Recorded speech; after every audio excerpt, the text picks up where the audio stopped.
The Feynman Technique. Elaborative interrogation is one method of asking yourself questions that focuses on you seeing the whole picture behind a piece of information. You can use the journalistic questions or contextual and background questions. The Feynman Technique, named for Nobel Prize-winning physicist Richard Feynman, is another type of discussing with yourself. Known as the Great Explainer, Feynman was revered for his ability to clearly illustrate dense topics like quantum physics for virtually anybody. In Feynman's lost lecture, The Motion of Planets Around the Sun, David Goodstein writes that Feynman prided himself on being able to explain the most complex ideas in the simplest terms. It stemmed from his own study techniques as a student at Princeton University, and he refined the method as a professor and teacher of physics. Most of us have internal monologues in some form or another throughout the day. Verbalizing these conversations in the context of problem solving spurs more cognizant attention to how your mind works through a problem. Properly carried out, the Feynman technique will prove whether you really understand a topic or have glossed over certain important concepts. It's also suitable for almost every conceivable subject, allowing you to see the gaps in your knowledge that need to be connected. If you feel your explanations are long, rambling, or protracted, you may not have grasped the subject as well as you may have thought.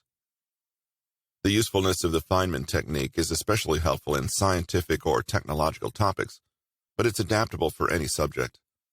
Literature students can use it to narrow down themes. Historians can use it to explain events and historical patterns, and civic students can use it to understand living conditions or urban issues. There's really no restriction on how you can use it. All you need to do is honestly answer the questions you're asking yourself, and you'll quickly see where you need to focus your attention. The Feynman technique is a specific application of elaborative interrogation.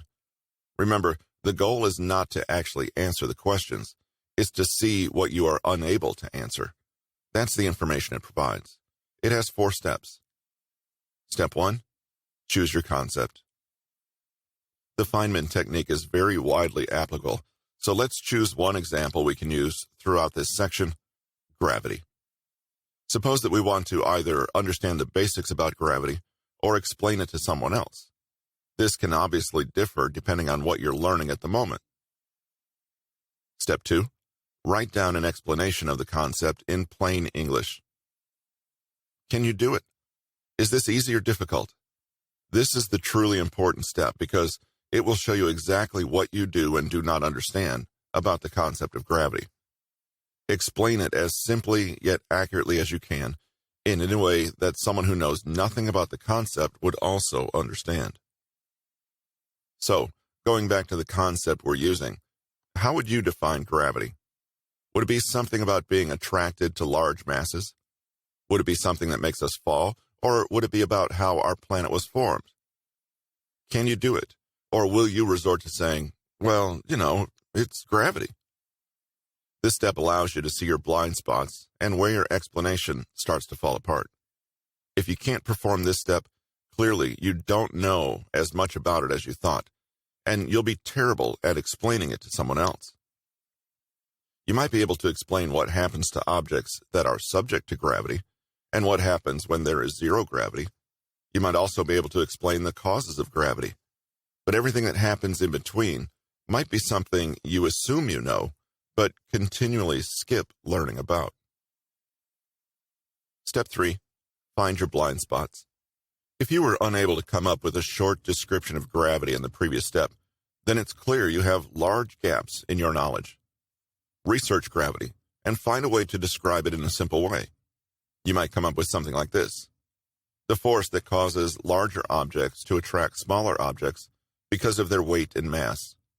Whatever you're unable to explain, this is a blind spot you must rectify. Being able to analyze information and break it down in a simple way demonstrates knowledge and understanding. If you can't summarize it in one statement, or at least in a brief and concise manner, you still have blind spots you need to learn about. This technique is how you can find them easily and make sure you understand the concepts you're taking notes on and learning. I encourage you to take a second and try this right now. What seemingly simple concept can you try to explain?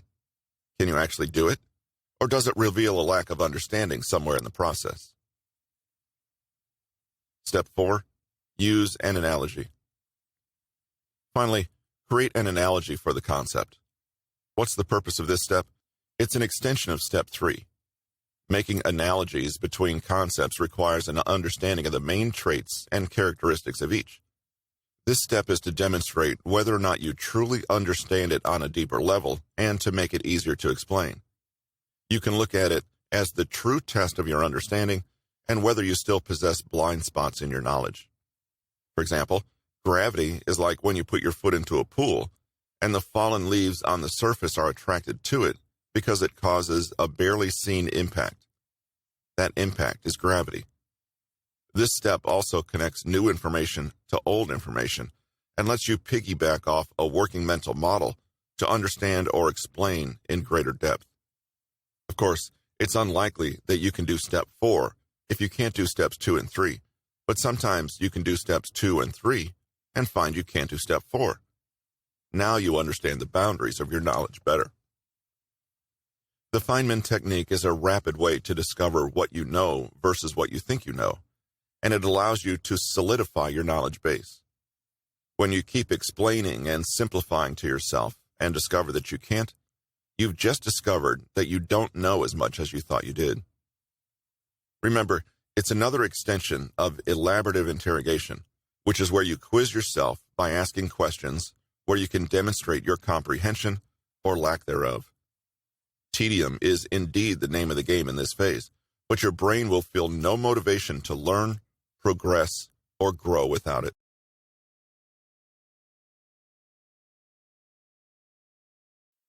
And finally, don't forget to visit bit.ly/Hollins comment or send an email to hollinspodcast@newtonmg.com and let us know what you think about the podcast or any questions you might have that we can answer.